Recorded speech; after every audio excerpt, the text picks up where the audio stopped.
नमस्कार, RN news देख रहे हैं आप। मैं हूं आपके साथ पल्लवी सिंह। रुक करेंगे इस वक्त की बड़ी खबरों की ओर। शुरुआत करेंगे यूक्रेन में चल रहे विवाद से। यूक्रेन के राष्ट्रपति वोलोदिमीर जेलेंस्की ने राष्ट्र को संबोधित करते हुए कहा है कि यूक्रेन किसी से नहीं डरता। उन्होंने ये बयान रूस द्वारा आक्रमण के करीब पहुंचने के संकेतों के बीच दिया है। साथ ही रूस के राष्ट्रपति व्लादिमीर पुतिन ने यूक्रेन के बारे में बताया है कि पूर्वी यूक्रेन के अलगाववादी क्षेत्रों की स्वतंत्रता को मान्यता देने के साथ साथ वहां पर अपने सैनिकों की तैनाती करने के आदेश भी दिए हैं।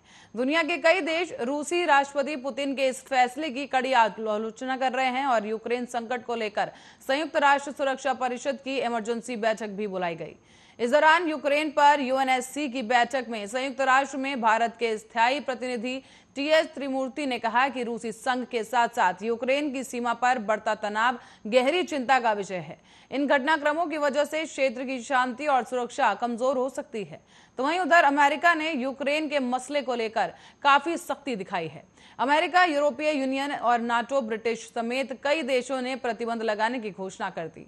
व्हाइट हाउस के प्रेस सचिव जेन सॉकी ने बताया है कि राष्ट्रपति जो बाइडेन यूक्रेन के डीएनआर और एलएनआर क्षेत्रों में नए निवेश, व्यापार और वित्तपोषण को प्रतिबंधित करने के लिए जल्द ही एक कार्यकारी आदेश जारी करेंगे।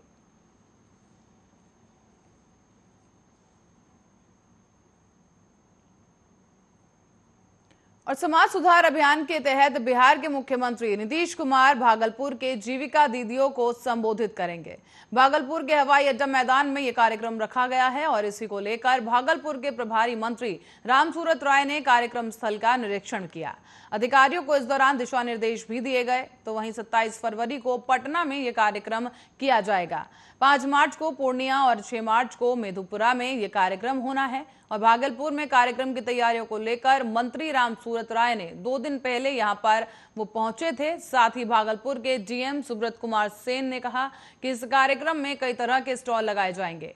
सीएम नीतीश कुमार के कार्यक्रम के दौरान सुरक्षा व्यवस्था भी काफी चुस्त और दुरुस्त रहेगी। इसी दौरान भारी वाहनों के प्रवेश पर भी रोक रहेगी। साथ ही होटल और छात्रावास पर भी नजर रखी जा रही है।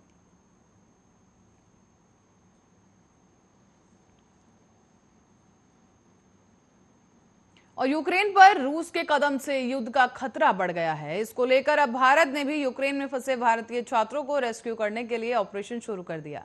आज सुबह 7:30 बजे दिल्ली एयरपोर्ट से एयर इंडिया का एक विशेष विमान यूक्रेन की राजधानी कीव के लिए रवाना किया गया है। एयर इंडिया का यह विमान भारतीय छात्रों को लेकर आज रात ही स्वदेश लौटेगा। विदेश मंत्रालय के सहयोग से एयर इंडिया के अलावा अन्य देशों की उड़ानों से भी भारतीय छात्रों को वापस लाने के लिए विशेष उड़ानें निर्धारित की गई हैं। यूक्रेन पर यूएनएससी की बैठक में संयुक्त राष्ट्र के भारत के स्थायी प्रतिनिधि टीएस त्रिमूर्ति ने बताया है कि 20,000 से ज्यादा भारतीय छात्र और नागरिक यूक्रेन के विभिन्न हिस्सों और सीमावर्ती क्षेत्रों में रहते हैं और पढ़ाई करते हैं। उन्होंने कहा है कि भारतीयों की सलामती हमारी प्राथमिकता है। बता दें कि यूक्रेन में भारतीय दूतावास ने गाइडलाइंस जारी कर यूक्रेन में रहने वाले सभी भारतीय छात्रों और उन भारतीय नागरिकों को जिनका वहां रहना जरूरी है और जरूरी नहीं भी है, उन्हें पूर्वी यूरोपीय देशों से अस्थायी रूप से छोड़ने की सलाह दे दी है। 2 दिन पहले ही भारतीय दूतावास ने यह घोषणा की थी कि एयर इंडिया 22, 24 और 26 फरवरी को कीव और दिल्ली के बीच 3 उड़ानें संचालित करेगी।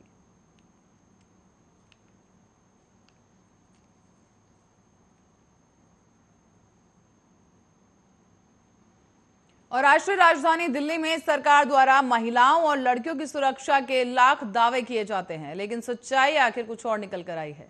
बता दें कि महिलाओं और लड़कियों की बिल्कुल सुरक्षित नहीं है। और इसी दौरान ताजा मामला बाहरी उत्तरी जिले के नरेला औद्योगिक क्षेत्र का बताया जा रहा है। यहां पर 2 लोगों ने एक 14 वर्षीय नाबालिग लड़की के साथ सामूहिक दुष्कर्म करने के बाद उसकी हत्या कर दी। हालांकि इस जघन्य कांड को अंजाम देने वाले 2 आरोपियों में एक को पुलिस ने गिरफ्तार कर लिया है। तो वहीं पुलिस द्वारा दी गई जानकारी के मुताबिक लड़की 12 फरवरी को अपने घर से लापता हो गई थी। इसी के बाद से उसके माता पिता और भाई ने उसकी तलाश शुरू कर दी। तो वहीं 3 दिनों की तलाशी के बाद जब वो कहीं नहीं मिली तो परिजनों ने पुलिस में शिकायत दर्ज करवाई। पुलिस ने अपहरण का मामला दर्ज कर जांच शुरू की, लेकिन इस दौरान पुलिस के मुताबिक शनिवार दोपहर करीब 1 बजे पीसीआर को नरेला औद्योगिक क्षेत्र के सनठोड गांव में एक दुकानदार राहुल राय का फोन आया। वहां कुछ दिनों से झांसी किसी काम से वो आया हुआ था और शनिवार को जब वो लौटा तो दुकान खोलकर देखा तो उसमें से दुर्गंध आ रही थी। पुलिस की एक टीम मौके पर पहुंची और बोरियों में रखे गोबर के उपलों के ढेर के नीचे लापता लड़की का आंशिक रूप से शत शव मिला।